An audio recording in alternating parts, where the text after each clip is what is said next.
ಎಲ್ರಿಗೂ ನಮಸ್ಕಾರ. ನನ್ನ ಹೆಸರು ಶಿಲ್ಪಾ. ನಾನು ಆಪ್ತ ಸಮಾಲೋಚಕಿ. ಇವತ್ತು ನಾನು ಮನಸ್ಸಿಗೆ ಸಂಬಂಧಪಟ್ಟಂತಹ ಕೆಲವೊಂದು ವಿಚಾರಗಳನ್ನು, ಮಾನಸಿಕ ಆರೋಗ್ಯಕ್ಕೆ ಸಂಬಂಧಪಟ್ಟಂತಹ ಕೆಲವು ವಿಚಾರಗಳನ್ನು ನಿಮ್ಮೊಂದಿಗೆ ಹಂಚ್ಕೋಬೇಕು ಅಂತ ಇದ್ದೀನಿ. ಮೊದಲನೇದಾಗಿ ನಮ್ಮೆಲ್ಲರಿಗೂ ಗೊತ್ತಿರೋ ಹಾಗೆ ಇಡೀ ಜಗತ್ತು ಮನುಷ್ಯನ ಮನಸ್ಥಿತಿ ಮೇಲೆ ನಿಂತಿದೆ ಅಂತಲೇ ಹೇಳ್ಬೋದು. ಮನೆಯಲ್ಲಿ ನಡೆಯುವಂತಹ ಒಂದು ಸಣ್ಣ ವಿಚಾರದಿಂದ ಹಿಡಿದು ಜಗತ್ತಲ್ಲಿ ನಡೆಯುವಂತಹ ಅತಿ ದೊಡ್ಡ ವಿಚಾರಗಳ ತನಕನೂ ಕೂಡ ಮನುಷ್ಯನ ಮನಸ್ಥಿತಿ ತುಂಬಾ ಪ್ರಮುಖವಾದಂತಹ ಪಾತ್ರ ವಹಿಸ್ತಾ ಇದೆ. ಅವನ ಮನಸ್ಥಿತಿ ಚೆನ್ನಾಗಿದ್ದರೆ ಒಂದು ಸಣ್ಣ ವಿಚಾರದಿಂದ ಹಿಡಿದು ಒಂದು ದೊಡ್ಡ ವಿಚಾರದ ತನಕನೂ ಕೂಡ ಎಲ್ಲವೂ ಕೂಡ ಸರಾಗವಾಗಿ ಸಾಗುತ್ತೆ. ಅದೇ ಆ ಮನುಷ್ಯನ ಮನಸ್ಥಿತಿ ಚೆನ್ನಾಗಿಲ್ಲ ಅಂತ ಅಂದರೆ ಅದು ಯಾವ ರೀತಿ ಅಸ್ತವ್ಯಸ್ತ ಆಗುತ್ತೆ, ಏನೇನೆಲ್ಲ ಸರ್ಕಮ್ಸ್ಟೆನ್ಸಸ್ ಆಗುತ್ತೆ ಅನ್ನೋದನ್ನೆಲ್ಲ ನೀವು ತುಂಬ ಉದಾಹರಣೆಗಳ ಮೂಲಕ ಇತಿಹಾಸದಿಂದನೂ ಕೂಡ ನಾವು ನೋಡ್ತಾ ಇದ್ದೀವಿ. ಮನುಷ್ಯನ ಮನಸ್ಥಿತಿಯೇ ಒಂದು ಮುಖ್ಯ ಕಾರಣ. ಏನು ನಡೆಯೋದಕ್ಕೂ ಕೂಡ ಸಣ್ಣ ವಿಚಾರದಿಂದ ದೊಡ್ಡ ವಿಚಾರಗಳ ತನಕನೂ ಕೂಡ ಮನುಷ್ಯನ ಮನಸ್ಥಿತಿಯೇ ಪ್ರಮುಖವಾದ ಪಾತ್ರ ವಹಿಸ್ತಾ ಇದೆ ಅಂತ ಹೇಳ್ಬೋದು. ಹಾಗಿದ್ರೆ ನಾವು ಅದನ್ನು ಎಷ್ಟು ಚೆನ್ನಾಗಿ ನೋಡ್ಕೋತಾ ಇದ್ದೀವಿ, ನಮ್ಮ ಮನಸ್ಥಿತಿಯನ್ನು ಎಷ್ಟು ಆರೋಗ್ಯಕರವಾಗಿ ಇಟ್ಕೊಂಡಿದ್ದೀವಿ ಅಂತ ನಾವು ತಿಳ್ಕೊಬೇಕಾಗುತ್ತೆ. ಒಬ್ಬ ಮನುಷ್ಯ ಆರೋಗ್ಯವಾಗಿದ್ದಾನೆ ಅಂತ ನಾವು ಹೇಳಬೇಕು ಅಂತ ಆದರೆ ಅವನು ನೋಡೋಕ್ಕೆ ಫಿಸಿಕಲಿ ಚೆನ್ನಾಗಿದ್ದರೆ ಮಾತ್ರ ಅವನು ಆರೋಗ್ಯವಾಗಿದ್ದಾನೆ ಅಂತಾನ? ಹಾಗನ್ಸುತ್ತಾ? ಖಂಡಿತವಾಗ್ಲೂ ಇಲ್ಲ. ಈಗ ಒಬ್ಬ ವ್ಯಕ್ತಿ ನೋಡೋಕ್ಕೆ ತುಂಬ ಚೆನ್ನಾಗಿರ್ತಾನೆ, ತುಂಬ ಫಿಟ್ ಆಗಿರ್ತಾನೆ, ಒಳ್ಳೆ ಕೆಲಸದಲ್ಲಿರ್ತಾನೆ, ಅವನ್ನ ನೋಡಿದ ತಕ್ಷಣವೂ ಅವನಿಗೇನಪ್ಪ ಚೆನ್ನಾಗಿದ್ದಾನೆ ಅವನು ಅಂತ ನಾವು ಖಂಡಿತವಾಗ್ಲೂ ಹೇಳೋಕ್ಕೆ ಸಾಧ್ಯ ಇಲ್ಲ. ಅವನ ಮನಸ್ಸೊಳಗಡೆ ಏನು ನಡೀತಾ ಇದೆ, ಅವನು ಮಾನಸಿಕವಾಗಿ ಎಷ್ಟು ಚೆನ್ನಾಗಿದ್ದಾನೆ, ಅವನ ಮನಸ್ಸಿನ ಸ್ಥಿತಿಯನ್ನು ಅವನು ಎಷ್ಟು ಚೆನ್ನಾಗಿಟ್ಕೊಂಡಿದ್ದಾನೆ ಅನ್ನೋದು ನಮಗೆ ಯಾರಿಗೂ ಕೂಡ ಆಚೆಗೆ ಕಾಣಿಸಲ್ಲ. ಅವನ ಬಟ್ಟೆ ಕಾಣಿಸುತ್ತೆ, ಅವನ ದೇಹ ಕಾಣಿಸುತ್ತೆ, ಅವನ ದೈಹಿಕವಾಗಿ ಸದೃಢವಾಗಿದ್ದಾನ ಅಂತ ಕಾಣಿಸುತ್ತೆ, ಅವನ ಔಟರ್ ಲುಕ್ ಕಾಣಿಸುತ್ತೆ ಹೊರತು ಅವನ ಇನ್ನರ್, ಅವನ ಒಳಗಡೆ ಏನು ನಡೀತಾ ಇದೆ ಅನ್ನೋದನ್ನು ನಾವು ಯಾರಿಗೂ ಕೂಡ ಊಹಿಸೋಕ್ಕೆ ಸಾಧ್ಯ ಇಲ್ಲ. ಒಂದು ಆ ವ್ಯಕ್ತಿ ಅದನ್ನು ಹೇಳ್ಕೋಬೇಕು, ಅಥವಾ ಅವನು ತುಂಬ ಸಂತೋಷವಾಗಿದ್ದರೆ ಅವನ ಮುಖದಲ್ಲಿ ಅದನ್ನು ನಾವು ನೋಡ್ಬೋದು. ಅದನ್ನು ನಮಗೆ ಗ್ರಾಸ್ಪ್ ಮಾಡೋವಂತಹ ಕೆಪಾಸಿಟಿ ಇದ್ದರೆ ಮಾತ್ರ ಅದು ಗೊತ್ತಾಗುತ್ತೆ. ಇಲ್ಲಾಂದರೆ ಸಡನ್ನಾಗಿ ಸುಮ್ಮನೆ ಒಬ್ಬ ವ್ಯಕ್ತಿನ ನೋಡಿದಾಗ ಅವ್ನಿಗೇನು ಬಿಡು ಚೆನ್ನಾಗಿದ್ದಾನೆ, ಒಳ್ಳೆ ಕೆಲಸ ಇದೆ, ಒಳ್ಳೊಳ್ಳೆ ಬಟ್ಟೆ ಹಾಕೋತಾನೆ, ಒಳ್ಳೊಳ್ಳೆ ಕಡೆ ಓಡಾಡ್ತಾನೆ, ಏನೇನೆಲ್ಲ ಮಾಡ್ತಾನೆ, ಅವ್ನಿಗೇನಪ್ಪ ಎಲ್ಲ ಕಂಫರ್ಟ್ನೆಸ್ಸು ಇದೆ, ಅವ್ನು ಚೆನ್ನಾಗಿದ್ದಾನೆ ಅಂತ ಅನ್ಕೋತೀವಿ ನಾವು. ಆದರೆ ಅದಲ್ಲ. ನಮ್ಮ ಮಾನಸಿಕ ಆರೋಗ್ಯವನ್ನು ಡಿಸೈಡ್ ಮಾಡುವಂಥದ್ದು ಅದು ಯಾವುದೂ ಅಲ್ಲ. ಮನಸ್ಸಿನ ಒಳಗಡೆ ನಾವು ಎಷ್ಟು ಖುಷಿಯಾಗಿದ್ದೀವಿ ಅನ್ನೋದು ಮಾತ್ರ ಒಬ್ಬ ವ್ಯಕ್ತಿಯನ್ನು ಅವನು ಎಷ್ಟು ಆರೋಗ್ಯವಾಗಿದ್ದಾನೆ ಅಂತ ಸೂಚಿಸುತ್ತೆ ಅಲ್ವಾ? ಸೊ ಈಗ ನಾವು ನಮ್ಮ ಮಕ್ಕಳ ಮಾನಸಿಕ ಆರೋಗ್ಯವನ್ನು ಹೇಗೆ ನಾವು ಕಾಪಾಡ್ಕೋಬೇಕು? ಯಾಕಂದರೆ ಇಂದಿನ ಪ್ರಜೆಗಳೇ ಇಂದಿನ ಮಕ್ಕಳೇ ನಾಳಿನ ಪ್ರಜೆಗಳು ಅನ್ನೋ ಮಾತನ್ನು ನೀವು ಕೇಳಿದ್ದೀರಾ. ಮತ್ತು ನಾವು ನಮ್ಮ ಮಕ್ಕಳಿಗೇನಾದರೂ ಕೊಡಬೇಕು, ಒಂದು ಉಡುಗೊರೆಯಾಗಿ ಏನಾದರೂ ಕೊಡಬೇಕಪ್ಪ, ಗಿಫ್ಟ್ ಏನಾದರೂ ಕೊಡಬೇಕಪ್ಪ ಅಂತ ಅನ್ನೋದಾದರೆ ಅದು ಎಜುಕೇಷನ್ ಜೊತೆಗೆ ಈ ಮಾನಸಿಕ ಆರೋಗ್ಯವನ್ನು ಯಾವ ರೀತಿ ಇಟ್ಕೋಬೇಕು ಅನ್ನೋದನ್ನು ನಾವು ಕೊಡೋದು ಕೂಡ ತುಂಬ ಇಂಪಾರ್ಟೆಂಟ್ ಆಗಿರುತ್ತೆ. ಇವಾಗ ಅದೇ ಬಹಳ ಪ್ರಮುಖವಾದಂತಹ ವಿಚಾರ ಅಂತಂದರೆ ಅದೇ. ಟೆಕ್ನಾಲಜಿ ತುಂಬ ಮುಂದುವರೆದಿದೆ. ಜಗತ್ತಲ್ಲಿ ಏನು ವಿಷಯಗಳು ನಡೆದ್ರೂ ಕೂಡ ವಿತಿನ್ ಸೆಕೆಂಡ್ ನಾವು ಫೋನಲ್ಲಿ ತೆಗೆದು ನೋಡ್ಬೋದು. ಏನು ನಡೀತಿದೆ ಎಲ್ಲ ಗೊತ್ತಾಗ್ತಿದೆ. ಒಳ್ಳೇದಿದೆ, ಕೆಟ್ಟದ್ದಿದೆ, ಬೇಕಾದ್ದಿದೆ, ಬೇಡವಾದ್ದಿದೆ, ಎಲ್ಲವೂ ಇದೆ. ಅದರಲ್ಲಿ ಯಾವುದನ್ನು ತಗೋಬೇಕು ಅಂತ ನಾವೇ ಕನ್ಫ್ಯೂಷನ್ ಆದರೆ, ನಮಗೆ ಗೊತ್ತಿಲ್ಲ ಅಂತಂದರೆ ನಾವು ನಮ್ಮ ಮಕ್ಕಳಿಗೆ ಎಜುಕೇಟ್ ಮಾಡೋಕ್ಕಾಗಲ್ಲ. ನೀವು ಇದನ್ನು ಮಾಡಿ, ಹೌದಲ್ವಾ? ಸೊ ನಾವು ಮೊದಲು ಮೆಂಟಲಿ ಪ್ರಿಪೇರ್ ಆಗಬೇಕು. ನಮ್ಮ ಮಕ್ಕಳಿಗೆ ನಾವು ಒಳ್ಳೆ ಮಾನಸಿಕ ಆರೋಗ್ಯವನ್ನು ಕೊಡಬೇಕು ಅಂತ ನಾವು ಮೊದಲು ಪ್ರಿಪೇರ್ ಆಗಬೇಕು. ಕಷ್ಟಗಳು ಬಂದಾಗ ಅವ್ರು ಯಾವ ರೀತಿ ಎದುರಿಸಬೇಕು ಅನ್ನೋದನ್ನು ಹೇಳ್ಕೊಡ್ಬೇಕು. ಅವ್ರಿಗೆ ಯಾವ ರೀತಿ ಅವರು ಫೈನ್ ಆಗಿರಬೇಕು. ಮೆಂಟಲಿ ಒಂದು ಚೆನ್ನಾಗಿದ್ದರೆ, ನೀವು ಮಾನಸಿಕ ಆರೋಗ್ಯ ಅನ್ನೋದು ನಿಮ್ಮಲ್ಲಿ ಚೆನ್ನಾಗಿದ್ದರೆ ಖಂಡಿತವಾಗಿ ನೀವು ಏನು ಬೇಕಾದರೂ ಜಯಿಸ್ಬೋದು. ಎಲ್ಲವೂ ಕೂಡ ಈಸಿ ಆಗುತ್ತೆ. ಎಷ್ಟು ಈಸಿ ಆಗುತ್ತೆ ದಾರಿ ಅಂತಂದರೆ ಯಾವುದು ಕಷ್ಟ ಅಂತ ಅನಿಸಲ್ಲ. ನೀವು ಮೆಂಟಲಿ ಫಿಟ್ ಆಗಿದ್ದರೆ ಹೊರಗಡೆ ನಮ್ಮ ದೇಹಕ್ಕೆ ಎಲ್ಲ ಕೊಡ್ತಾ ಇದ್ದೀವಿ, ನಾವು ಮನಸ್ಸಿಗೆ ಏನು ಕೊಡ್ತಾ ಇಲ್ಲ. ಮನಸ್ಸಿಗೆ ಬೇಕಾಗಿರೋದನ್ನು ಕೊಡ್ತಾ ಇಲ್ಲ. ಮನಸ್ಸಿಗೆ ಏನು ಬೇಕು? ಒಂದು ಒಳ್ಳೆಯ ಸಂಸ್ಕಾರ ಬೇಕು, ಒಳ್ಳೊಳ್ಳೆ ವಿಚಾರಗಳು ಬೇಕು. ಒಳ್ಳೆ ವಿಚಾರಗಳನ್ನ ತಿಳ್ಕೊಂಡಾಗ ಮನಸ್ಸು ಸ್ಟ್ರಾಂಗ್ ಆಗುತ್ತೆ. ಸಂಸ್ಕಾರಯುತವಾಗಿ ನಡ್ಕೊಂಡಾಗ ನಮಗೆ ಗೊತ್ತಿಲ್ಲದೆ ಎಷ್ಟೋ ವರ್ತನೆಗಳನ್ನು ನಾವು ಬದಲಾಯಿಸ್ತಾ ಹೋಗ್ಬೋದು. ಸೊ ಈಗ ಮಕ್ಕಳ ವಿಷಯಕ್ಕೆ ಬರೋದಾದರೆ, ಮಕ್ಕಳನ್ನ ನಾವು ಮೆಂಟಲಿ ಫಿಟ್ ಮಾಡಬೇಕು ಅಂತಂದರೆ ಫಸ್ಟು ನಾವು ಮೆಂಟಲಿ ಫಿಟ್ ಆಗಿರಬೇಕು. ನಮ್ಮಲ್ಲಿ ಕೆಲವೊಂದು ಸಣ್ಣ ಪುಟ್ಟ ಕರೆಕ್ಷನ್ಸ್ ಏನಿದೆಯೋ ಅದನ್ನೆಲ್ಲ ನಾವು ಮಾಡಿಕೊಂಡು, ಅದನ್ನು ಅಭ್ಯಾಸ ಮಾಡಿಕೊಂಡು ನಾವು ಲೈಫ್ ಲೀಡ್ ಮಾಡ್ತಾ ಹೋದರೆ ಮಕ್ಕಳು ಕೂಡ ಅದನ್ನು ನೋಡಿ ಗ್ರಾಸ್ಪ್ ಮಾಡ್ತಾರೆ. ಮನೆಯಲ್ಲಿ ಅಪ್ಪ ಹೇಗಿರ್ತಾರೆ, ಅಮ್ಮ ಹೇಗಿರ್ತಾರೆ, ಅವರೇ ರೋಲ್ ಮಾಡೆಲ್ ಮಕ್ಕಳುಗಳಿಗೆ. ನಾವೇ ರೋಲ್ ಮಾಡಲ್ಗಳು. ನಮ್ಮನ್ನು ನೋಡೇ ಕಲಿತಾರೆ. ನಾವು ಏನೇ ಮಾಡ್ತೀವಿ, ನಮ್ಮ ಮನೆಗೆ ಬಂದವ್ರನ್ನ ಹೇಗೆ ನಾವು ಮಾತಾಡಿಸ್ತೀವಿ, ಮನೇನ ಹೇಗೆ ನೋಡ್ಕೋತಾ ಇದ್ದೀವಿ, ಅಡುಗೆ ಹೇಗೆ ಮಾಡ್ತೀವಿ, ಮನೆ ಕೆಲಸಗಳನ್ನ ಹೇಗೆ ಮಾಡ್ತೀವಿ, ಅವ್ರನ್ನ ಹೇಗೆ ನೋಡ್ಕೋತಾ ಇದ್ದೀವಿ, ನಾವು ಬಟ್ಟೆ ಹೇಗೆ ಹಾಕೋತೀವಿ, ಸೋಷಲಿ ನಾವು ಹೇಗಿರ್ತೀವಿ, ಜನಗಳ ಜೊತೆ ನಾವು ಹೇಗೆ ಬೆರಿತೀವಿ, ನಮ್ಮ ರಿಲೇಟಿವ್ಸ್ ಜೊತೆ ನಾವು ಹೇಗಿದ್ದೀವಿ, ನಮ್ಮ ತಂದೆ ತಾಯಿನ ನಾವು ಹೇಗೆ ನೋಡ್ಕೋತಾ ಇದ್ದೀವಿ, ಅವ್ರ ಜೊತೆ ಯಾವ ರೀತಿ ಮಾತಾಡ್ತೀವಿ, ಮಕ್ಕಳ ಜೊತೆ ನಾವು ಯಾವ ರೀತಿ, ಎಲ್ಲವೂ ಕೂಡ ಅವ್ರಿಗೆ ಪ್ರತಿದಿನ ನಡೆಯುವಂತಹ ಒಂದು ಎಜುಕೇಷನ್ ಆಗಿರುತ್ತೆ. ಅಂದರೆ ಮಕ್ಕಳಿಗೆ ನಾವೇ ಸೋರ್ಸು, ಕಲಿಯೋದಕ್ಕೆ ಪೇರೆಂಟ್ಸೇ ಸೋರ್ಸು. ನಾವು ಏನು ಮಾಡ್ತೀವೋ ಅದನ್ನು ಅವರು ನೋಡಿ ಕಲಿತಾರೆ. ಆ ಸಂದರ್ಭ ಅವ್ರ ಜೀವನದಲ್ಲಿ ಬಂದಾಗ ಅವರು ಕೂಡ ಅದನ್ನೇ ಮಾಡೋದು.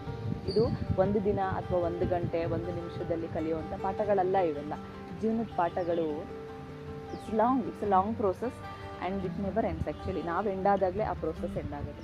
ಪ್ರತಿದಿನ ಪ್ರತಿ ಕ್ಷಣ ಕಲಿತಾ ಇರ್ತೀವಿ. ಮಕ್ಕಳುಗಳು ನಮ್ಮ ವರ್ತನೆಗಳನ್ನು ನೋಡಿ ನಾವು ಯಾವ ರೀತಿ ನಡ್ಕೋತೀವಿ. ನಾನು ಹೇಳಿದ್ನಲ್ಲ, ಈಗ ಇಷ್ಟು ವಿಚಾರಗಳಲ್ಲಿ ಒಬ್ಬ ತಾಯಿ ಮನೆಯಲ್ಲಿ ಯಾವ ರೀತಿ ಬಟ್ಟೆ ಹಾಕ್ತಾಳೆ, ಯಾವ ರೀತಿ ಕೆಲಸ ಮಾಡ್ತಾಳೆ, ಯಾವ ರೀತಿ ಅಡುಗೆ ಮಾಡ್ತಾಳೆ, ಪಾತ್ರೆಗಳನ್ನ ಮನೇಲಿ ಯಾವ ರೀತಿ ಜೋಡಿಸ್ಕೊಂಡಿದ್ದಾಳೆ, ಮನೆ ಸ್ವಚ್ಛತೆಯನ್ನು ಯಾವ ರೀತಿ ಅವಳು ಮಾಡ್ತಾಳೆ, ಮನೆಗೆ ಬಂದವ್ರನ್ನ ಯಾವ ರೀತಿ ಮಾತಾಡಿಸ್ತಾಳೆ, ಅಪ್ಪನ ಜೊತೆ ಅವಳು ಹೇಗಿದ್ದಾಳೆ, ಅಂದರೆ ಅಪ್ಪ ಅಮ್ಮನ ಸಂಬಂಧ ಹೇಗಿದೆ, ಅವಳ ಫ್ಯಾಮಿಲಿ ಜೊತೆ ಹೇಗಿರ್ತಾಳೆ, ಅವ್ರ ಅಕ್ಕ ತಂಗಿರ ಜೊತೆ ಅವಳು ಹೇಗಿರ್ತಾಳೆ, ರಿಲೇಟಿವ್ಸ್ ಜೊತೆ ಹೇಗಿರ್ತಾಳೆ, ಅದ್ರ ಬಗ್ಗೆ ಒಪಿನಿಯನ್ ಏನು ಅವಳಿಗೆ, ಪ್ರತಿಯೊಂದೂ ಕೂಡ ಅವ್ರಿಗೆ ಎಜುಕೇಷನ್. ಒಂದೂ ಕೂಡ ಅವ್ರಿಗೆ ಎಜುಕೇಷನ್, ಮಾನಸಿಕವಾದಂತಹ ಒಂದು ಶಿಕ್ಷಣ. ಮನಸ್ಸು ಸ್ಟ್ರಾಂಗ್ ಆಗೋಕ್ಕಾಗುವಂತಹ ಒಂದು ಶಿಕ್ಷಣ. ಮತ್ತು ಒಂದು ಸಮಸ್ಯೆ ಬಂದಾಗ ತಾಯಿ ಯಾವ ರೀತಿ ಎದುರಿಸ್ತಾಳೆ, ತಂದೆ ಯಾವ ರೀತಿ ಎದುರಿಸ್ತಾನೆ, ತಂದೆ ಏನು ಕೆಲಸ ಮಾಡ್ತಾನೆ, ತಾಯಿ ಏನು ಕೆಲಸ ಮಾಡ್ತಾಳೆ, ಅಣ್ಣ ಇದ್ದರೆ ಅವನೇನು ಮಾಡ್ತಿದ್ದಾನೆ, ತಮ್ಮ ಇದ್ದರೆ ಅವನೇನು ಮಾಡ್ತಿದ್ದಾನೆ, ಮನೇಲಿ ನನ್ನ ಜವಾಬ್ದಾರಿ ಏನು, ಎಲ್ಲವನ್ನು ತಿಳ್ಕೊಳ್ಳೋದು ಅವಳು ನೋಡೋದ್ರ ಮೂಲಕ. ನೀವು ಹೇಳಿದ್ರೆ ಮಕ್ಕಳು ಖಂಡಿತವಾಗ್ಲೂ ಏನನ್ನು ಕಲಿಯಲ್ಲ. ನೀವು ಆ ರೀತಿ ಇದ್ದಾಗ ಅದನ್ನೆಲ್ಲ ಅವರು ಗ್ರಾಸ್ ಮಾಡ್ತಾ ಬರ್ತಾರೆ. ಸೊ ಮೊದಲನೇದಾಗಿ ನಮ್ಮ ನಡವಳಿಕೆ, ನಮ್ಮ ಜೀವನ ಶೈಲಿ ಹೇಗಿರುತ್ತೋ ಅದು ನಾವು ಅವ್ರಿಗೆ ಕಲಿಸ್ತಾ ಇರೋದು. This is the lifestyle, ಹೀಗಿರಬೇಕು ಅಂತ ನಾವು ಅವ್ರಿಗೆ ಹೇಳ್ಕೊಡ್ತಾ ಇದ್ದೀವಿ ಇಂಡೈರೆಕ್ಟಾಗಿ. ಸೊ ನಾವು ಆ ರೀತಿ ಇದ್ದರೆ ಮಕ್ಕಳು ಅದನ್ನು ತಗೊತಾರೆ, ಅದೇ ರೀತಿ ಅವ್ರು ಇರೋದಕ್ಕೆ ಪ್ರಯತ್ನ ಪಡ್ತಾರೆ. ಮತ್ತು ಎಜುಕೇಷನ್ ವಿಷಯಕ್ಕೆ ಬಂದರೆ, ನೀನು ಯಾವಾಗಲೂ ಓದು ಅಂತ ಹೇಳ್ತಾ ಇದ್ದರೆ ಮಕ್ಕಳು ಖಂಡಿತವಾಗ್ಲೂ ಅದು ವರ್ಕೌಟ್ ಆಗಲ್ಲ ಮಕ್ಕಳ ಮೇಲೆ. ಅವರು ಓದೋದನ್ನು ಯಾವ ರೀತಿ ಅವ್ರು ಓದಬೇಕು, ಓದೋದನ್ನು ಯಾವ ರೀತಿ ಅವ್ರು ಎಂಜಾಯ್ ಮಾಡಬೇಕು, ಯಾವ ರೀತಿ ಓದ್ಬೋದು, ಅದು ಸುಲಭವಾಗಿ ಆಗಬೇಕು ಅವ್ರಿಗೆ. ಅವ್ರು ಸುಲಭವಾಗಿ ಎಲ್ಲನೂ ಗ್ರಾಸ್ ಮಾಡ್ಕೋಬೇಕು ಅಂತಂದರೆ ಅವ್ರು ಏನೇನು ಮಾಡ್ಬೋದು. ನಮ್ಮ ಬಾಲ್ಯದಿಂದ ನಾವು ಏನೇನು ಮಾಡ್ಕೊಂಡು ಬಂದಿದ್ದೀವೋ, ನಮ್ಮ ಒಂದು ಚೈಲ್ಡ್ಹುಡ್ ಲೈಫ್ ಹೇಗಿತ್ತು ಅದರ ಎಕ್ಸ್ಪೀರಿಯನ್ಸ್ನೆಲ್ಲ ಅವರ ಜೊತೆ ಶೇರ್ ಮಾಡಿ, ನಾವು ಈ ರೀತಿ ಆಟ ಆಡ್ತಾಯಿದ್ವಿ, ಈ ರೀತಿ ಅದು ಏನೇ ಆಗಲಿ ಯು ಶುಡ್ ಶೇರ್ ಎವ್ರಿಥಿಂಗ್. ನೀವು ತಪ್ಪು ಮಾಡಿರೋ ವಿಚಾರಗಳನ್ನೂ ಅವ್ರಿಗೆ ಹೇಳಬೇಕು, ಮತ್ತು ಅವಾಗ ಏನೇನು ಮಾಡಿದ್ವಿ ಅದನ್ನೂ ಹೇಳಬೇಕು. ಮತ್ತು ಫ್ರೆಂಡ್ಸ್ ಜೊತೆ ಎಲ್ಲ ನಮ್ಮ ಫ್ರೆಂಡ್ ಸರ್ಕಲ್ ಯಾವ ರೀತಿ ಇತ್ತು, ಹೊರಗಡೆ ಎಷ್ಟೊತ್ತು ಆಟ ಆಡ್ತಿದ್ವಿ, ಬಿಸಿಲಲ್ಲೆಲ್ಲ ಹೆಂಗೆ ಆಟ ಆಡ್ತಿದ್ವಿ, ನೇಚರ್ ಜೊತೆ ನಾವು ಯಾವ ರೀತಿ ಕನೆಕ್ಟ್ ಆಗಿದ್ವಿ, ಮರಗಳನ್ನ ಹತ್ತುತ್ತಿದ್ವಿ. ನಾವು ಈಗಿನ ಮಕ್ಳುಗಳಿಗೆ ಎಷ್ಟು ಜನಕ್ಕೆ ಮರ ಹತ್ತಕ್ಕೆ ಬರುತ್ತೋ ನನಗೆ ಗೊತ್ತಿಲ್ಲ. ನಾವೆಲ್ಲ ಮರಗಳು ಹತ್ತುತ್ತಾ ಇದ್ವಿ, ಮರಗಳು ಹತ್ತಿ ಹಂಗೆ ಕುತ್ಕೊಂಡು ತಿಂದಿದ್ವಿ, ಮರದ ಜೊತೆ ಆಟ ಆಡ್ತಾಯಿದ್ವಿ, ಮರದ ಮೇಲೆ ಕುತ್ಕೊಂಡು ಓದಿದ್ದೀವಿ. ಎಷ್ಟೊಂದು ಎಕ್ಸ್ಪೀರಿಯನ್ಸ್ ಇದೆ. ನಾವು ಸ್ಕೂಲಲ್ಲಿ ಆಚೆ ಬಿಟ್ಟ ಗ್ರೌಂಡಲ್ಲೇ ಕುತ್ಕೊಂಡು ನಾವು ಊಟ ಮಾಡ್ತಿದ್ವಿ. ಊಟಕ್ಕೆಲ್ಲ ನಾವು ಸರ್ಕಲ್ ಮಾಡ್ಕೊಂಡು ಊಟ ಮಾಡ್ತಿದ್ವಿ. ಮಣ್ಣಿನ ಜೊತೆ ನಮ್ಮ ಸಂಪರ್ಕ ಯಾವ ರೀತಿ ಇತ್ತು, ಮರದ ಜೊತೆ ನಮ್ಮ ಸಂಪರ್ಕ ಯಾವ ರೀತಿ ಇತ್ತು, ಅದ್ರ ಜೊತೆ ನಾವು ಮಾತಾಡ್ತಿದ್ವಿ. ಹೂಗಳ ಜೊತೆ ಮಾತಾಡ್ತಿದ್ವಿ, ಹೂಗಳನ್ನ ಎಷ್ಟು ಮಾಡ್ಕೋತಾ ಇದ್ವಿ. ಎಷ್ಟೆಲ್ಲ ಇದೆ, ಅದನ್ನೆಲ್ಲ ನೀವು ಹೇಳ್ತಾ ಬನ್ನಿ, ಸಾಕು ಅವ್ರಿಗೆ ಗೊತ್ತಾಗುತ್ತೆ ನಾವು ಇದನ್ನೆಲ್ಲ ಮಾಡಬೇಕು ಅಂತ. ನಮ್ಮ ಜೀವನದ ಕಥೆಗಳನ್ನ ನಮ್ಮ ಮಕ್ಕಳ ಜೊತೆ ನಾವು ಹಂಚ್ಕೋಬೇಕು. ಅದು ಮಾಡೋದ್ರಿಂದನೂ ಕೂಡ ಅವರ ಮಾನಸಿಕ ಆರೋಗ್ಯ ಚೆನ್ನಾಗಿರುತ್ತೆ. ಮತ್ತು ಸಂಸ್ಕಾರ ಮತ್ತು ಸಂಬಂಧಗಳು ಯಾವ ರೀತಿ ಇರಬೇಕು ಅಂತ ನಾವು ನಡ್ಕೊಳ್ಳೋ ರೀತಿಯಿಂದ ಗೊತ್ತಾಗುತ್ತೆ. ಮತ್ತು ಎಜುಕೇಷನ್ ವಿಷಯಕ್ಕೆ ಬಂದರೆ ಓದಿ ಅಂತ ಫೋರ್ಸ್ ಮಾಡಬೇಡಿ. ಯಾವ ರೀತಿ ಓದಬೇಕು, ಯಾವ ರೀತಿ ಓದಿದ್ರೆ ಸುಲಭ ಆಗುತ್ತೆ. ನಾವು ಯೂಸ್ ಮಾಡ್ತಿದ್ದ ಕೆಲವು ಟೆಕ್ನಿಕ್ಸ್ಗಳನ್ನ ಅವ್ರಿಗೆ ಹೇಳ್ಕೊಡ್ಬೋದು. ಹಾಗೆ ನಾವೆಲ್ಲ ತುಂಬ ಬರೆದು ಕಲಿಸಿದ್ವಿ. ಎಕ್ಸಾಮ್ ಆದಮೇಲೆ ಕ್ವಶನ್ ಪೇಪರ್ಸ್ನ 5 ಟೈಮ್ಸ್ 10 ಟೈಮ್ಸ್ ಬರೀರಿ ಅಂತ ಹೇಳ್ತಾಯಿದ್ರು. ಅದನ್ನು ನಾವು ಫಾಲೋ ಮಾಡಿಸ್ಬೋದು ಮಕ್ಕಳುಗಳಿಗೆ. ಈಗ ಬರೀತಾನೇ ಇಲ್ಲ ಮಕ್ಕಳುಗಳು, ಎಲ್ಲ ನೋಡ್ತಾ ಇದ್ದಾರೆ, ಫೋನಲ್ಲಿ ನೋಡ್ತಾರೆ, ಜಸ್ಟ್ ಹಾಗೆ ಇನ್ಫಾರ್ಮೇಷನ್ ತೊಗೋತಾ ಇದ್ದಾರೆ. ಅದನ್ನು ಬರೀಬೇಕು ಅನ್ನೋದು ಗೊತ್ತಾಗ್ತಾ ಇಲ್ಲ. ಸೊ ಈ ರೀತಿ ಅದನ್ನೆಲ್ಲ ಅವಾಯ್ಡ್ ಮಾಡಬೇಕು ಅಂತಂದರೆ ಹೆಚ್ಚು ಬರೆದು ಕಲಿಸ್ಬೇಕು. ಮ್ಯಾಥ್ಸಿಗೆ ಬಂದರೆ ಅದನ್ನು ವರ್ಕೌಟ್ ಮಾಡಿ ಕಲಿಸ್ಬೇಕು. ದಿನ ವರ್ಕ್ ಮಾಡಬೇಕು. ಟೇಬಲ್ಸ್ ಇವಾಗ ಎಷ್ಟು ಜನಕ್ಕೆ ನಮ್ಗೆ ಅವಾಗೆಲ್ಲ 20ವರೆಗೂ ಮಗು ಕಲಿಯೋವರೆಗೂ ಬಿಡ್ತಿರ್ಲಿಲ್ಲ. ಆಮೇಲೆ ದಿನ ಮಾಡಿಸೋರು ಮ್ಯಾಥ್ಸ್ ಅಂತಂದರೆ ಡೈಲಿ ವರ್ಕ್ ಮಾಡಿಸೋರು. ಆ ರೀತಿಯಾದಂತಹ ಕೆಲವೊಂದು ಬೇಸಿಕ್ ಟೆಕ್ನಿಕ್ಸ್ನ ನಾವು ಬಿಡೋಕ್ಕೆ ಹೋಗಬಾರ್ದು. ಅದನ್ನು ಮಾಡಿದ್ರೇ ಮಕ್ಕಳುಗಳಿಗೆ ಗ್ರಾಸ್ಪಿಂಗ್ ಪವರ್ ಜಾಸ್ತಿ ಆಗೋದು. ಮತ್ತು ಬರೆದು ಕಲಿತಷ್ಟು ಅದು ಹೆಚ್ಚು ಕಾಲ ಉಳಿಯುತ್ತೆ ಮೆಮೊರಿನಲ್ಲಿ. ನಾವು ಎಷ್ಟೋ ವಿಚಾರಗಳು ಕಲ್ತಿರೋದನ್ನು ನಾವು ಇವತ್ತಿನವರೆಗೂ ಮರೆತಿಲ್ಲ. ಸೊ ಯಾಕೆ ಅಂದರೆ ಅದನ್ನ ಟೆಕ್ನಿಕ್ಸ್ಗಳನ್ನ ಅವಾಗ ನಮ್ಮ ಟೀಚರ್ಸ್ ನಮ್ಗೆ ಏನು ಟೆಕ್ನಿಕ್ಸ್ ಫಾಲೋ ಮಾಡ್ತಿದ್ದೋ ಅದೇ ಅದಕ್ಕೆ ಕಾರಣ. ಅದನ್ನೆಲ್ಲ ನಾವು ಅವ್ರಿಗೆ ಕೊಡ್ಬೋದು ಗಿಫ್ಟಾಗಿ. ಅದೇ ನಾವು ಕೊಡುವಂಥ ಗಿಫ್ಟು. ಆಮೇಲೆ ಯಾವಾಗಲೂ ಫೋರ್ಸ್ಫುಲ್ ಆಗಿರಬಾರ್ದು. ಅವ್ರಿಗೆ ಫೋರ್ಸ್ ಮಾಡ್ತಾ ಇದ್ದಾಳೆ ನಮ್ಮಮ್ಮ, ಪ್ರೆಷರ್ ಮಾಡ್ತಾ ಇದ್ದಾಳೆ ನನಗೆ, ಯಾವಾಗಲೂ ಇದನ್ನೇ ಹೇಳ್ತಾ ಇರ್ತಾರೆ ಅನ್ನೋ ಭಾವನೆ ನಿಮ್ಮ ಮಗುಗೆ ಬರದೇ ಇರೋ ಥರ ನೋಡ್ಕೊಳ್ಳಿ. ಮತ್ತು ಈ ಬ್ಯುಸಿ ಲೈಫಲ್ಲಿ ನೀವು ಓಡೋದ್ರ ಜೊತೆಗೆ ನಿಮ್ಮ ಮಕ್ಕಳನ್ನ ಕಟ್ಕೊಂಡು ಓಡ್ತಾ ಇದ್ದೀರಾ. ಎಲ್ಲಿಗೆ ಓಡ್ತಾ ಇದ್ದೀವಿ? ಅಷ್ಟೊಂದು ಜೋರಾಗಿ ಓಡಿದ್ರೆ ನಾವು ಬೀಳೋದಂತೂ 100% ಗ್ಯಾರಂಟಿ. ಬೀಳಬೇಕಾ, ಬಿದ್ದು ಏನಾದರೂ ಅಪಾಯ ಮಾಡ್ಕೋಬೇಕಾ? ಖಂಡಿತ ಬೇಡ. ಸ್ಲೋ ಡೌನ್ ಮಾಡಿ ನಿಮ್ಮ ಮಕ್ಕಳನ್ನ, ಕಾಮ್ ಮಾಡಿ, ನಿಧಾನಕ್ಕೆ ಬಾಡು, ನಿಧಾನಕ್ಕೆ ಎದ್ದೇಳು, ನಿಧಾನಕ್ಕೆ ಬಾ, ನಿಧಾನಕ್ಕೆ ಕೂತ್ಕೋ, ನಿಧಾನಕ್ಕೆ ರೆಡಿ ಆಗು, ನಿಧಾನಕ್ಕೆ ಊಟ ಮಾಡು. ಎಷ್ಟು ಜನ ನಾವು ನಿಧಾನಕ್ಕೆ ಊಟ ಮಾಡಿಸ್ತಾ ಇದ್ದೀವಿ ಮಕ್ಳುಗಳನ್ನ. ಬೇಗ ಊಟ ಮಾಡು, ಬೇಗ ಎದ್ದೇಳು, ಬೇಗ ಹೋಗು, ಬೇಗ ಬಟ್ಟೆ ಹಾಕೋ, ಬೇಗ ಸ್ನಾನ ಮಾಡು. ಆ ಪ್ರೋಸೆಸ್ನ ಅವ್ರು ಎಂಜಾಯ್ ಮಾಡೋಕ್ಕೆ ನಾವು ಬಿಡ್ತಾ ಇಲ್ಲ. ಪ್ರೋಸೆಸ್ನ ಎಂಜಾಯ್ ಮಾಡೋಕ್ಕೆ ಬಿಡ್ತಾ ಇಲ್ಲ. ಬೇಗ ಬೇಗ ಬೇಗ ಅನ್ನೋ ವರ್ಡ್ನ ನಾವು ಒಂದು ದಿನದಲ್ಲಿ ಎಷ್ಟು ಸತಿ ಯೂಸ್ ಮಾಡ್ತೀವಿ, ನಾವೇ ಕೂತ್ಕೊಂಡು ಅನಲೈಸ್ ಮಾಡ್ಕೊಂಡು ಎಷ್ಟು ಸತಿ ಯೂಸ್ ಮಾಡ್ತಾ ಇದ್ದೀವಿ ನಾವು. ಅದು ಬೇಕಾ? ಬೇಡ. ಇವಾಗೆಲ್ಲ ಓಡಿಸೋದು, ಆಮೇಲೆ ಅವ್ರ ಮಕ್ಕಳು ಜೀವನ ಎಂಜಾಯ್ ಮಾಡೋವಂಥ ಪರಿಸ್ಥಿತಿ ಬಂದಾಗ ಅವ್ರಿಗೆ ಏನಪ್ಪ ಇದು ಲೈಫು, ಓಡ್ತಾನೇ ಇದ್ದೀನಿ, ನಾನು ಚಿಕ್ಕ ವಯಸ್ಸಿಂದ ಓಡಿಸ್ತಾನೇ ಇದ್ದಾರೆ, ನಮ್ಮಮ್ಮ ಓಡ್ತಾನೇ ಇದ್ದೀನಿ, ಆಮೇಲೆ ಒಂದು ಕೆಲಸ ತೊಗೊಂಡೆ ಅಲ್ಲೂ ಓಡಿಸ್ತಾ ಇದ್ದಾರೆ, ಓಡ್ತಾನೇ ಇದ್ದೀನಿ, ಕಾಮ್ನೆಸ್ನಲ್ಲಿ. ಸೊ ಕಾಮ್ನೆಸ್ನ ಮೇಂಟೈನ್ ಮಾಡ್ಕೊಳ್ಳೋವಂತಹ ಒಂದು ಕೆಪಾಸಿಟಿನ ಬೆಳೆಸ್ಬೇಕು. ಸೊ ಅದಕ್ಕೇನು ಮಾಡಬೇಕು, ನಿಧಾನ. ಮತ್ತು ಏನೇ ಕೆಲಸ ಮಾಡಬೇಕಾದ್ರೂ ಅವ್ರ ಜೊತೆಲಿದ್ದು ಪ್ರೆಸೆಂಟಲ್ಲಿ ಹೆಂಗೆ ಲೀವ್ ಮಾಡಬೇಕು ಅವರು ಅನ್ನೋದನ್ನು ನಾವು ಹೇಳ್ಕೊಡ್ಬೇಕು. ಪಾಸ್ಟಲ್ಲಿ ಏನಾಗಿದೆ ಅನ್ನೋದು ಯೋಚನೆ ಮಾಡೋದು, ಫ್ಯೂಚರಲ್ಲಿ ಏನಾಗಿದೆ ಅಂತ ಥಿಂಕ್ ಮಾಡು ಅಂತ ಹೇಳ್ಕೊಡೋದೆಲ್ಲ ಬೇಡ. ಪ್ರೆಸೆಂಟಲ್ಲಿ ಅವರು ಲೀವ್ ಮಾಡಿದಾಗ ಅವ್ರಿಗೆ ಏನು ಮಾಡ್ತಿದ್ದಾರೋ ಆ ಪ್ರೋಸೆಸ್ ಏನು ನಡೀತಿದೆಯೋ ಅದನ್ನು ಅವರು ಎಂಜಾಯ್ ಮಾಡ್ಕೊಂಡು ಮಾಡ್ತಾರೆ. ಎಂಜಾಯ್ ಮಾಡ್ಕೊಂಡು ಮಾಡಿದಾಗ ಖಂಡಿತವಾಗ್ಲೂ ಆ ಒಂದು ಕೆಲಸದಲ್ಲಿ ಅವರು ಸಕ್ಸಸ್ ಆಗ್ತಾರೆ. ನಾವು ಅವ್ರ ಬೆನ್ನ ಹಿಂದೆ ಸಕ್ಸಸ್ಗೋಸ್ಕರ ನೀನು ಓಡು ಅಂತ ಹೇಳೋ ಅಂಥ ಅಗತ್ಯ ಇರಲ್ಲ. ಅವ್ರು ಏನು ಮಾಡ್ತಿದ್ದಾರೋ ಅದನ್ನು ಅವ್ರು ಎಂಜಾಯ್ ಮಾಡೋ ಥರ ನಾವು ಕಲಿಸ್ಬಿಟ್ರೆ, ಎಂಜಾಯ್ ಮಾಡೋ ಹಾಗೆ ಮಾಡಿಬಿಟ್ರೆ ನಿಜವಾಗ್ಲೂ ಜೀವನದಲ್ಲಿ ಅವ್ರಿಗೆ ಏನು ಸಾಧನೆ ಬೇಕಾದ್ರೂ ಮಾಡ್ಬೋದು. ಮತ್ತು ಆ ಪ್ರೋಸೆಸ್ನ ಎಂಜಾಯ್ ಮಾಡೋದ್ರಿಂದ ಮನಸ್ಸಿಗೆ ತುಂಬ ಖುಷಿಯಾಗುತ್ತೆ, ಮಾನಸಿಕವಾಗ್ಲೂ ಕೂಡ ಅವರು ತುಂಬ ಸ್ಟ್ರಾಂಗ್ ಆಗಿರ್ತಾರೆ. ಮತ್ತು ಕಾನ್ಫಿಡೆನ್ಸ್ನ ಬಿಲ್ಡ್ ಮಾಡಿ, ಆತ್ಮವಿಶ್ವಾಸ, ಏನೇ ಮಾಡಿದ್ರು ಕೂಡ ಆತ್ಮವಿಶ್ವಾಸ ಇರಬೇಕು. ಭಯದಿಂದ ಆ ಮಕ್ಕಳುಗಳು ಹೋಗಬಾರ್ದು. ಧೈರ್ಯವನ್ನು ತುಂಬಿ ಧೈರ್ಯವಾಗಿ ಮುನ್ನುಗ್ಗು ಅಂತ ಹೇಳ್ಕೊಡಿ.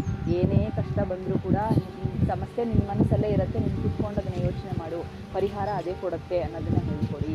ಅವ್ರ ಸಮಸ್ಯೆನ ಅವರೇ ಬಗೆಹರಿಸ್ಕೋಬೇಕು, ಆ ಮಟ್ಟಕ್ಕೆ ನೀವು ಅವ್ರನ್ನ ತರಬೇಕು. ಅದು ಒಂದು ಕೆಲಸನ ಮಾಡ್ಬೋದು. ಬ್ಯುಸಿಯಿಂದ ಕಾಮ್ನೆಸ್ ಕಡೆಗೆ ಮಕ್ಕಳುಗಳನ್ನ ಕರ್ಕೊಂಡು ಹೋಗೋದು, ಮೆಡಿಟೇಷನ್ ಟೆಕ್ನಿಕ್ಸ್ನ ನೀವು ಫಾಲೋ ಮಾಡ್ಬೋದು. ಸುಮ್ಮನೆ ಕೂತ್ಕೊಳ್ಳೋದನ್ನು ಅಭ್ಯಾಸ ಮಾಡಿಸಿ ಅಷ್ಟೇ. ಒಂದಷ್ಟೊತ್ತು ಅವರು ಸೈಲೆಂಟಾಗಿ ಕೂತ್ಕೋಬೇಕು.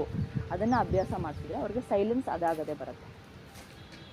ಸೈಲೆನ್ಸ್ ಬಂದುಬಿಟ್ರೆ ಅವ್ರಿಗೆ ಎಷ್ಟೊಂದು ಪ್ರಾಬ್ಲಮ್ಸ್ಗಳಿಗೆ ಸೊಲ್ಯೂಷನ್ ಸಿಗ್ತಾ ಹೋಗುತ್ತೆ. ಈಗ ನಮಗೆ ಏನಾದರೂ ಸಮಸ್ಯೆಗಳು ಬಂದರೆ ಮನಸ್ಸಲ್ಲಿ ನಾನಾ ರೀತಿಯಾದಂತಹ ಆಲೋಚನೆಗಳು ಓಡ್ತಾ ಇರುತ್ತಲ್ಲ, ಅದನ್ನು ಕಮ್ಮಿ ಮಾಡ್ಬೋದು. ಸೈಲೆನ್ಸ್ನ ಇವಾಗಿಂದ ಪ್ರಾಕ್ಟೀಸ್ ಮಾಡಿಸ್ಬೇಕು. ಮತ್ತು ಆಟ ಆಡೋದಕ್ಕೆ ಬಿಡಿ, ಮಕ್ಕಳನ್ನ ಬೆರೆಯೋದಕ್ಕೆ ಬಿಡಿ. ಮತ್ತು ಇನ್ನೊಂದು ಇಂಪಾರ್ಟೆಂಟ್ ಥಿಂಗ್ ಅಂತಂದರೆ ಸಹಾಯ ಮಾಡುವಂತಹ ಒಂದು ಗುಣನ ನಿಮ್ಮ ಮಕ್ಕಳಿಗೆ ಅವ್ರ ಕೈಲಿ ಏನಾಗುತ್ತೋ ಅದನ್ನು ಸಹಾಯ ಮಾಡಬೇಕು ಬೇರೆಯವ್ರಿಗೆ. ಯಾವ ರೀತಿ ಸಹಾಯ ಮಾಡ್ಬೋದು? ಈಗ ನಾನೇನು ನನ್ನಲ್ಲಿ ಎಲ್ರಿಗೂ ಕೂಡ ಇನ್ನೊಬ್ರಿಗೆ ಸಹಾಯ ಮಾಡುವಂಥ ಕೆಪಾಸಿಟಿ ಇದ್ದೇ ಇರುತ್ತೆ. ಅದನ್ನು ನಾವು ಯೂಸ್ ಮಾಡ್ಕೊಂಡಿರಲ್ಲ ಅಷ್ಟೇ. ನನಗೆ ಯಾಕೆ ಬೇಕು, ಆಮೇಲೆ ಎಲ್ಲೋ ಏನೋ ಒಂದು ಬ್ಯಾಡ್ ಎಕ್ಸ್ಪೀರಿಯೆನ್ಸ್ ಆಗಿರುತ್ತೆ, ಅಥವಾ ಯಾರಿಗೋ ಏನೋ ಆಯಿತು ಅಂಥೇಳಿ ನಾವು ಇದಕ್ಕೆ ಹೋಗಿರಲ್ಲ. ಅದಲ್ಲ ಜೀವನ. ಎಷ್ಟೋ ಜನಕ್ಕೆ ಸಹಾಯದ ಅವಶ್ಯಕತೆ ಇದೆ, ಸಹಕಾರದ ಅವಶ್ಯಕತೆ ಇದೆ. ನಾವು ಅದನ್ನು ಮಾಡಬೇಕು. ನಾವು ಅದನ್ನು ನಮ್ಮ ಮಕ್ಕಳುಗಳಿಗೆ ಹೇಳ್ಕೊಡ್ಬೇಕು. ಇವಾಗಲೇ ಅದೆಲ್ಲ ಎಷ್ಟೊಂದು ಕಡಿಮೆ ಆಗ್ತಿದೆ ಅಂತಂದರೆ ಮುಂದೆ ಹೋಗ್ತಾ ಇನ್ನಷ್ಟು ಕಡಿಮೆ ಆಗುತ್ತೆ. ಅದನ್ನು ಆಗಕ್ಕೆ ಬಿಡಬಾರ್ದು. ಅವ್ರಿಗೆ ಬೇರೆಯವ್ರಿಗೆ ಸಹಾಯ ಮಾಡುವಂತಹ ರೀತಿಯೂ ಕೂಡ ನಾವು ಕಲಿಸ್ಕೊಡ್ಬೇಕು. ಅದನ್ನು ಹೇಗೆ ಮಾಡ್ಬೋದು? ನೀವು ಮಾಡೋದ್ರಿಂದ ಅದನ್ನು ನೋಡಿ ಅವ್ರು ಕಲಿತಾರೆ. ನಾವು ಸಹಾಯ ಮಾಡೋದ್ರಿಂದ ಅದನ್ನು ನೋಡಿ ಅವ್ರು ಕಲಿತಾರೆ. ಓಕೆ, ನಾನು ಇನ್ನೊಬ್ರಿಗೆ ಸಹಾಯ ಮಾಡಬೇಕು. ಯಾವ ರೀತಿ? ಬರೀ ಹಣ ಕೊಟ್ಟು ಸಹಾಯ ಮಾಡೋದೇ ಒಂದು ರೀತಿ ಅಲ್ಲ, ಅದು ಒಂದು ಸಹಾಯದ ರೀತಿಗಳಲ್ಲೇ ಅದು ಒಂದು ಅಷ್ಟೇ. ಆದರೆ ಒಬ್ಬ ಮನುಷ್ಯಗೆ ಮಾನಸಿಕವಾಗಿ ಅವನು ಕುಗ್ಗಿದಾಗ ಅಥವಾ ಆ ಒಂದು ಸಪೋರ್ಟ್ ಅವನಿಗೆ ಬೇಕು ಅಂತ ಅನ್ನಿಸಿದಾಗ ಆ ಸಪೋರ್ಟನ್ನು ನಾವು ಕೊಡ್ಬೋದು. ಆ ರೀತಿ ನಿಮ್ಮ ಮಕ್ಕಳನ್ನ ಕಲಿಸಿ. ಅವರು ಒಬ್ಬರಿಗೆ ಬೇಜಾರಾದಾಗ ಅವ್ರನ್ನ ಸಂತೋಷವಾಗಿ ಹೇಗೆ ಇಟ್ಕೋಬೇಕು ಅನ್ನೋದೇ ಗೊತ್ತಿರಬೇಕು. ಮತ್ತು ಏನಾದರೂ ದುಃಖ ಆದಾಗ ಅವ್ರ ಜೊತೆಯಲ್ಲೇ ಹೇಗಿರಬೇಕು, ಅವರದ್ರಿಂದ ಆಚೆ ಬರೋವರೆಗೂ ಅವ್ರ ಜೊತೆ ಹೇಗಿರಬೇಕು, ಯಾವ ರೀತಿ ಆ ರೀತಿ ಮಾನಸಿಕವಾಗಿ ಯಾವ ರೀತಿ ಸಹಾಯ ಮಾಡ್ಬೋದು ಅನ್ನೋದನ್ನು ನಾವು ಹೇಳ್ಕೊಡ್ಬೋದಲ್ಲ. ದುಡ್ಡು ಒಂದೇ ಅಲ್ಲ ರೀ ಜೀವನದಲ್ಲಿ. ಅದನ್ನು ನಾವು ಸಂಪಾದನೆ ಮಾಡ್ತೀವಿ, ಎಲ್ಲ ಮಾಡ್ತೀವಿ. ಅದಿದ್ದಷ್ಟು ಬೇರೆ ರೀತಿಯ ನಮ್ಮ ಆಲೋಚನೆಗಳು ಹೋಗ್ತಾ ಹೋಗುತ್ತೆ ಹೊರತು ನಾವು ಡೌನ್ ಟು ಅರ್ತ್ ಬರೋಕ್ಕೆ ಆಗೋದಿಲ್ಲ. ಅದನ್ನೆಲ್ಲ ನೀವು ಇಲ್ಲಿಂದ ಪ್ರಾಕ್ಟೀಸ್ ಮಾಡಿ. ಏನಿಲ್ಲ, ನ್ಯಾಚುರಲ್ಲಾಗಿ ಸಿಂಪಲ್ಲಾಗಿ ಲೈಫ್ ಲೀಡ್ ಮಾಡ್ತಾ ಹೋದರೆ ನಾವು ಮಕ್ಕಳು ಕೂಡ ಅದನ್ನೇ ನೋಡಿ ಕಲಿತಾರೆ. ಅದೇ ನಾವು ನಮ್ಮ ಮಕ್ಕಳಿಗೆ ಕೊಡುವಂತಹ ಒಂದು ಒಳ್ಳೆ ಉತ್ತಮವಾದಂತಹ ಒಂದು ಉಡುಗೊರೆ ಅಂತಂದರೆ ಅದು. ಇದನ್ನೆಲ್ಲ ನೀವು ಫಾಲೋ ಮಾಡ್ತಾ ಬನ್ನಿ. ಖಂಡಿತವಾಗ್ಲೂ ನಿಮ್ಮ ಮಕ್ಕಳು ಅದ್ಭುತವಾಗಿ ಮಾನಸಿಕವಾಗಿ ಆರೋಗ್ಯವಾಗಿ ಬೆಳೀತಾರೆ ಅಂತ ಹೇಳ್ಬೋದು. ಇನ್ನೂ ಸಾಕಷ್ಟು ವಿಚಾರಗಳಿದೆ. ಸೊ ಇಷ್ಟು ವಿಚಾರಗಳನ್ನ ನಾವು ಪ್ರತಿದಿನ ಫಾಲೋ ಮಾಡ್ತಾ ಬಂದಿದ್ದೆ ಆದರೆ ನಮ್ಮ ಮಕ್ಕಳುಗಳೆಲ್ಲ ಅದ್ಭುತವಾಗಿ ಬೆಳೀತಾರೆ ಅಂತಲೇ ಹೇಳ್ಬೋದು. ಸೊ ಇಷ್ಟೇ. ನಮಸ್ಕಾರ.